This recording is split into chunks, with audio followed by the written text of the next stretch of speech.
Usually Republican candidates in New York City get caught between the rubber and the road and ran over because it's quite the Democratic city. But one man who is fighting hard to beat the street and beat the odds is my good friend George Santos, who joins us right now. He's been a trooper joining us, right through since he had Corona. He was coming in, then he beat Corona, then he grew the Corona beard, and now he must have got signed by the Yankees because he's got a nice short cut, no beard, and that's the guy we're sending to Congress right there. George, thanks so much for joining us again. Thank you for having me, John. I'll leave all the compliments and I'll take those dearly. Thanks. You got it, brother. Hey, well complimented in a while. So we're right in the thick of it here in New York. Obviously, you're running for Congress. You want to get down to Washington and help our president push policies that make America and keep America safe and great.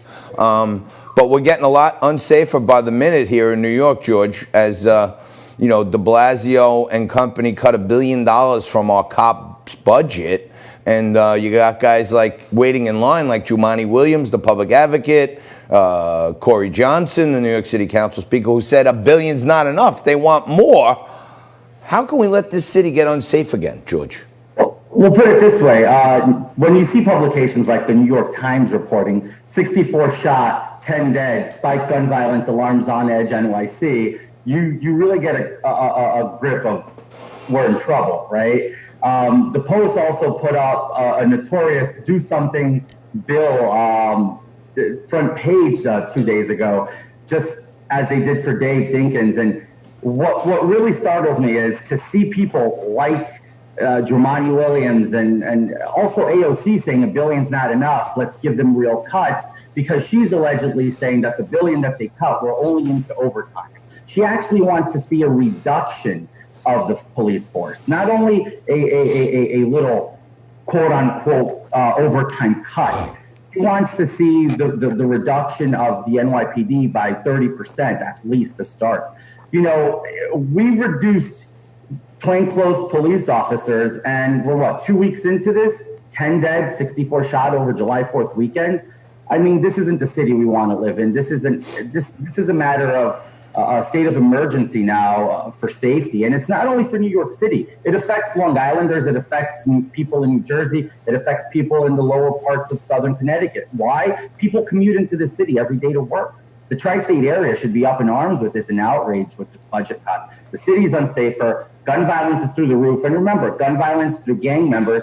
And 80% of the crime committed over the 4th of July weekend was ultimately black on black crime. I thought Black Lives Matter, and that's why we were doing the so-called cuts to the police budget.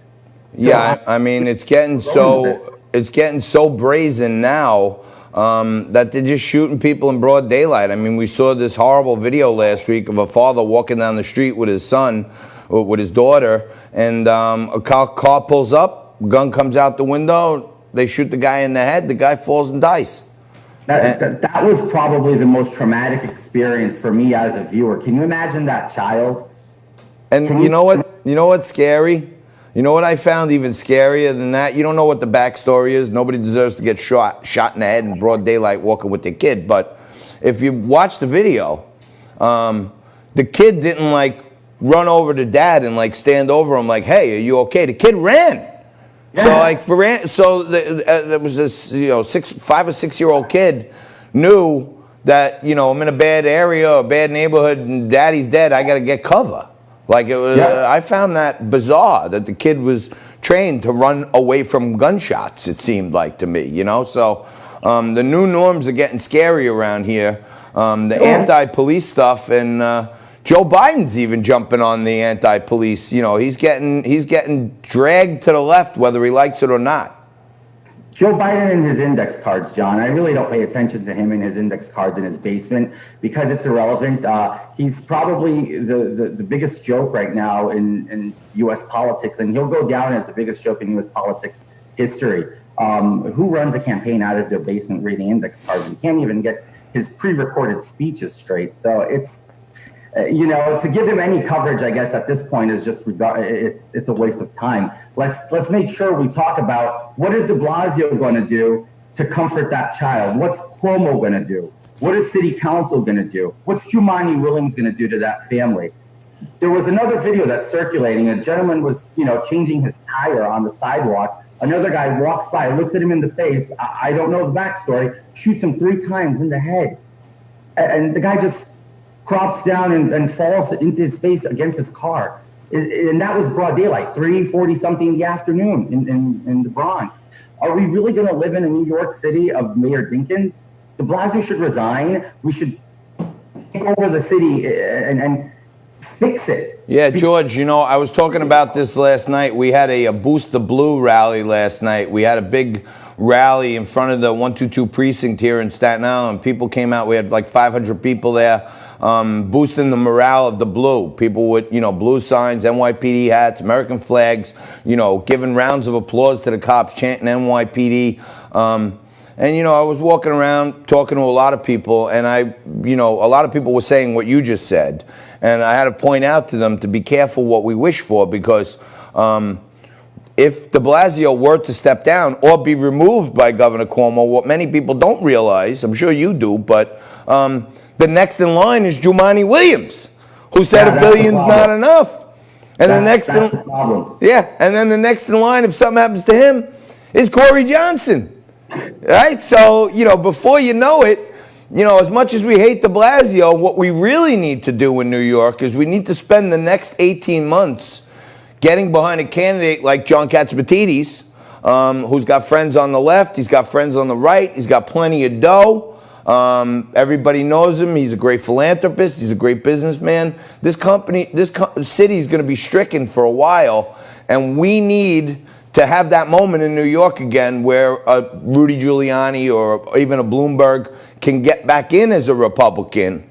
And we need to stop the train, if you ask me, because the next alternatives are even worse. Look, I'll say this, and I know it's highly unpopular, but I don't care. I say it how it is. I would take another 4-8 years as Bloomberg at this point. You know what? At least the city worked. It was safe. It's a shame to see that stop and frisk, which was his biggest accomplishment into making the city safe, that Rudy started and he continued for 12 years. He backtracked on it. Stop and frisk works. Stop and frisk kept the city safe for a total of 20 years. Had 8 years of Giuliani, 12 years of Bloomberg. We had the best big city in the country.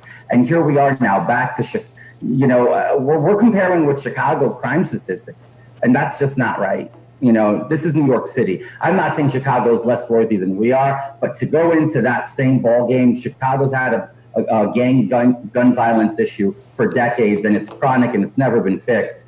We fixed it. We eradicated it for 20 years, brought it down to historic lows. To be going back and actually going over our baddest times during Mayor Dinkins just shows that de Blasio is inept to serve. And that's why I'm 100% backing the police.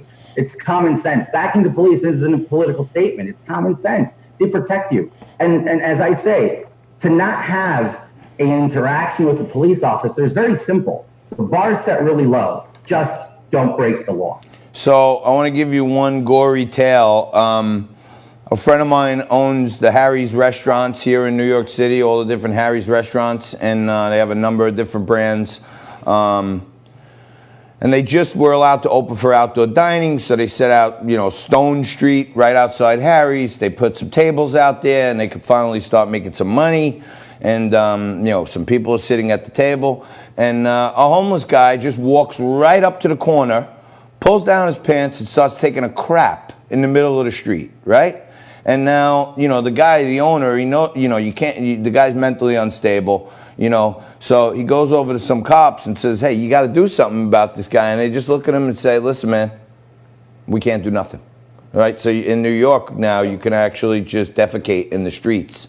And it's crazy. It's literally de Blasio's pride, I don't know if I can say it, but it's going to become a shithole. Yeah, so, we probably don't want to do that, but I think you say ship. That's what I use. Ship. I use ship hole as my alternative to that. But yeah, so Georgie, we got to leave it there. We got to jump. You're the best, and get behind him. Give me your website again, quick. George4ny.com, and that's F-O-R, George, F-O-R-N-Y.com. George4ny.com. Go check out the website. If he's for you, send them some dough. We need him in Congress. We're going to take a quick break. Thank We you. need you right there, right after this.